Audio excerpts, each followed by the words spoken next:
Tabuteaux's lessons were, he was I would say, certainly one of the great teachers of any time. He put musical performance above everything, but he was very, very difficult and very hard on the students, to the extent that there were, over the years, there were plenty of students that had to drop out because they just couldn't take the treatment, because his treatment was it was almost sadistic in a certain situation. It was cruel.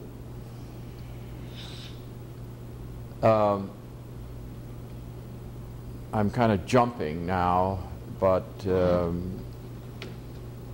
we know now something about his training, and it appears that his teacher was that way, and I guess that he picked that up. But in any event, it was cruel. However, I have to say this, that he took any kind of bad playing, even if it was just a one measure, anything that was bad, he took it as a personal insult. And from that stemmed this tension that existed in the lessons. He just could not accept anything that he thought was below his standards. And as I said, it was like a personal offense. It was a personal insult. It is as though you'd made some terrible statement to him that was a personal statement. So fear was a large part of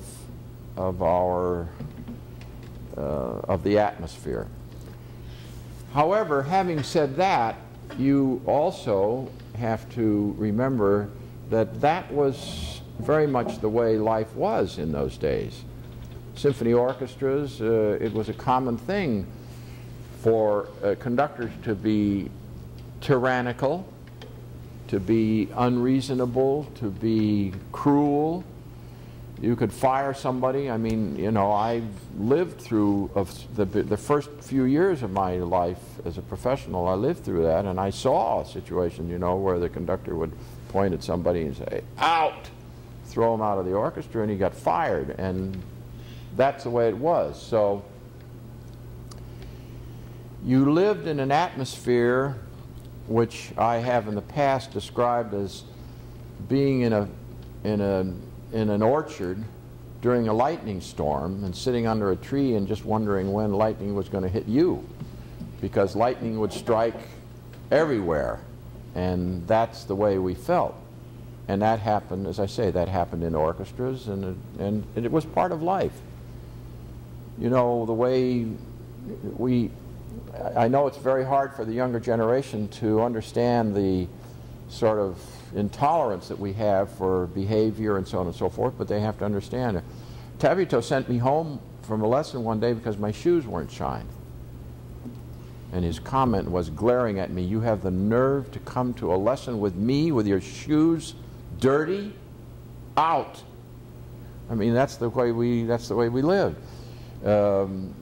Sitting in the lobby, so-called lobby of the Curtis Institute, when a faculty member would walk in, students were expected to stand up. Well, now, can you imagine anything like that happening now? I'd like to go over to, we're here in a university town, and sit there and see, you know, kids with their like this and sleeping, and the faculty member walks in and nobody even moves. So it was an entirely different atmosphere. So that it wasn't as though his classes were like that much different than many of the other classes. I think and another thing you have to remember is that practically the entire faculty was European born, European trained, and in Europe the personal discipline was a lot different. as I said, he was he went overboard in the way he treated the kids. But the one, well, there were a number of redeeming features. One is that you could play something and be crucified, and then 5 minutes later play the same phrase and do it well and be praised. So that it wasn't like he would pick on somebody and then didn't make any difference what he did, that he would be badly treated. If you did something well, it was bravo, that's right, that's good. And so you kind of felt that you had a chance to fight for redemption as things progressed. But another aspect of it was that because of the general atmosphere that existed in the orchestral world, boy, if you finished 4 years with Tabuteaux, and you know, Reiner was the head of our orchestra department, and the two of them were, between the two of them, if you finished 4 years with those, you went out and nothing bothered you. There wasn't a conductor who could come up with that kind of, with anything that would faze you, because you were already steeled for it. Reiner was, in a different way, the same way.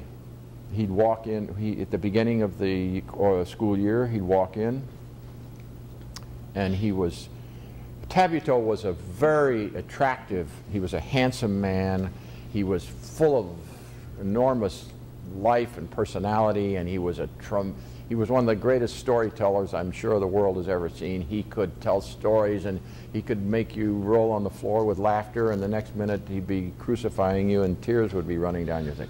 Reiner was just the opposite. Reiner walked in, stone face, fish eye, and he'd look around and one thing or other. He'd sit down at the podium, and he'd look around, and of course he was there for 10 years, so and then he would see the violinist, and he would see a new kid, and he'd say, "You, stand up." The kid would stand up. "What is your name?" Tell his name. He says, "Have you got a mute?" "Yes, sir." "Do you have a pencil?" "No." "Out!" Well, the only thing was that everybody immediately got the message. Everybody knew from that first 5 minutes, we knew what we had to do. You knew that you had to have your pencil. You knew that you had to be on time. And I saw him kick kids out of the orchestra for crossing their legs. Of course, I saw a man in the Philadelphia Orchestra get fired for crossing his legs. Fired for crossing his legs. Stokowski said, "You must be tired. I think you need to go and rest. You need not return." Whoa. Sitting in the orchestra like that. Now I go to concerts and I see people crossing their legs during concerts. Now, of course, the union won't allow anything like that, but the atmosphere was entirely different. You may be interested to know that this, I often thought that this may have had something to do with this fantastic superiority that Tabuteaux had with the oboe. His front teeth were just the opposite of most everybody, you know, we have the front teeth.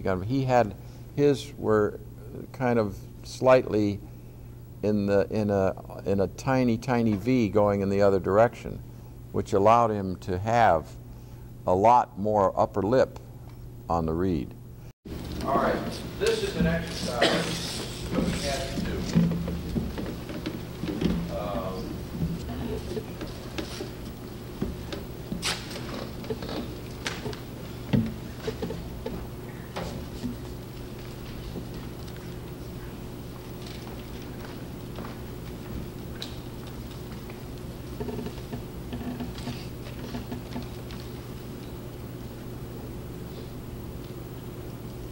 That's supposed to be a C.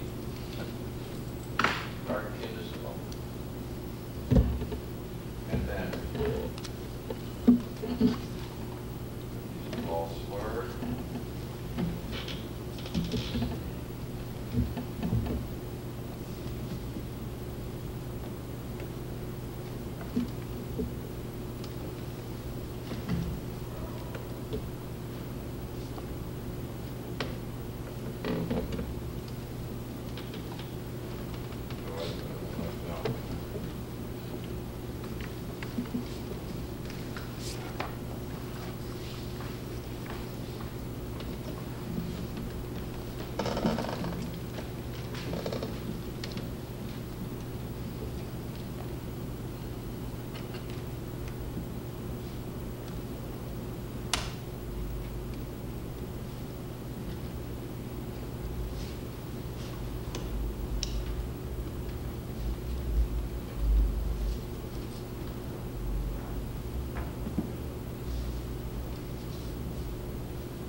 exercise on a C natural. You can do it on a C sharp. You can do it on a D. You can do it up as high as it's easy for you to go.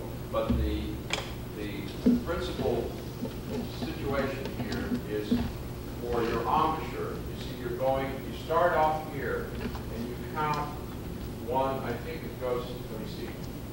Yeah, 16. It goes to 17, 16, 15, 14, 13, 12, 11. Is that right? 17, 16. No, 17, 16, 15, 14, 13, 12, 11, 10, 9, 8, 7, 6, 5, 4, 3, 2, 1. So, let me do that sort of 1, 2, then you go to 5, and 9, and 13, and then 17, 16, 15, 14, 13, 12, 11, 9, 8, 7, 9, 8, 7, 6, 5, 4, 3, 2, 1. Now that, I can assure you, is horrendously difficult exercise. But you'll start out, see, and you're going to go way in on that high C, and then as you come down, you'll learn little by little how to get that reed out, so that when you get down to that low C, it's down in this mode. And we had to do that in our lessons, or I did, and I assume everybody else did.